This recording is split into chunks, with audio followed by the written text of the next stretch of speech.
네, 안녕하세요. 내부의 조영진입니다. 오늘은 충격적인 권리금 사기의 실태에 대해 이야기해보려고 하는데요. 많은 분들이 창업을 꿈꾸면서 권리금을 내고 가게를 인수하지만 알고 보면 그것이 사기일 수 있다는 사실 혹시 알고 계셨나요? 오늘은 그 진실을 파헤쳐 보도록 하겠습니다.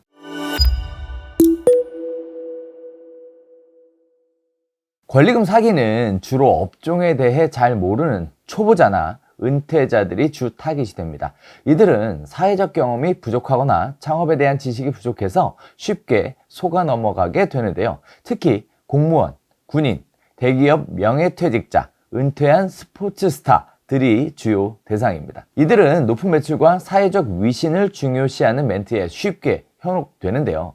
예를 들면 갓 은퇴한 사람들이나 연예인, 운동선수 등은 세상 물정을 잘 모르는 경우가 많아서 사기꾼들의 주요 타겟이 됩니다. 특히 창업을 통해 새로운 생계를 꾸려야 하는 은퇴자들은 급한 마음에 권리금 사기에 쉽게 노출이 되는데요. 사회적 위신이나 높은 매출에 현혹되어서 자세한 검토 없이 계약을 서두르는 경우가 많습니다.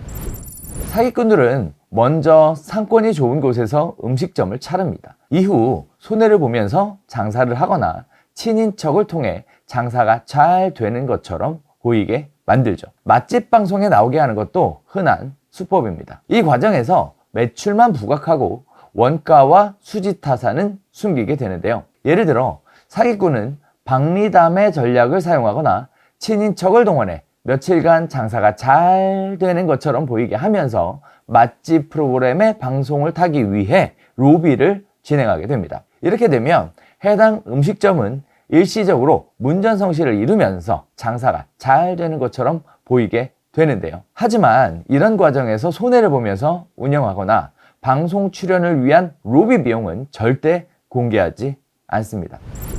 피해자들은 높은 권리금을 주고 가게를 인수하게 되지만 실제 경영에 들어가 보면 현실을 직시하게 됩니다. 매출은 높았지만 지출도 그만큼 높아서 적자 상태가 되기 쉽상인데요. 결국 음식의 가격이 올라가고 맛이 떨어지면서 손님이 줄어들게 됩니다. 권리금을 회수하지 못하게 되고 빚만 남게 되는데요. 초기에는 매출이 높아 보였지만 유지비가 많이 들고 손님이 갑자기 줄어들면서 새로운 식당 주인은 큰 재정 압박에 시달리게 됩니다. 대출금 상환일이 다가오고 음식 맛이 떨어지며 손님이 계속 줄어들게 됩니다. 결국 권리금을 회수하지 못하고 빚만 남게 되는 상황에 이르게 되는데요. 이렇게 권리금 사기에 당한 피해자들은 결국 파산에 이르게 되며 빚더미에 앉게 되는 안타까운 일이 발생하게 됩니다.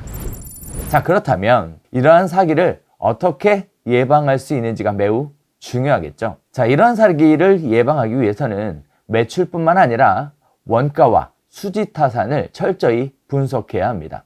또한 맛집 방송에 나온 가게라 하더라도 신중히 검토해야 됩니다. 전문가의 도움을 받아 계약서를 꼼꼼하게 확인하는 것도 중요하겠죠. 예를 들어 음식점을 인수할 때는 반드시 전문가의 도움을 받아 재무제표와 원가 구조를 꼼꼼하게 분석하시고 매출뿐만 아니라 수익 구조까지 철저히 검토해야 합니다. 또한 맛집 방송에 나온 가게라고 하더라도 실제 영업사항과 수익성을 신중히 검토하는 것이 중요한데요. 계약서를 작성할 때는 전문 공인중개사의 도움을 받아서 모든 조건을 꼼꼼하게 확인하고 서명하는 것이 필요합니다.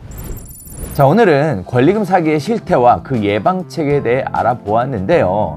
여러분들이 창업을 꿈꾸신다면 이런 사기에 당하지 않도록 항상 늘 경계하시고 조심하셔야겠습니다. 자, 좋아요, 구독하기, 알람 설정 부탁드리고요. 더 많은 정보로 다시 찾아뵙도록 하겠습니다. 감사합니다.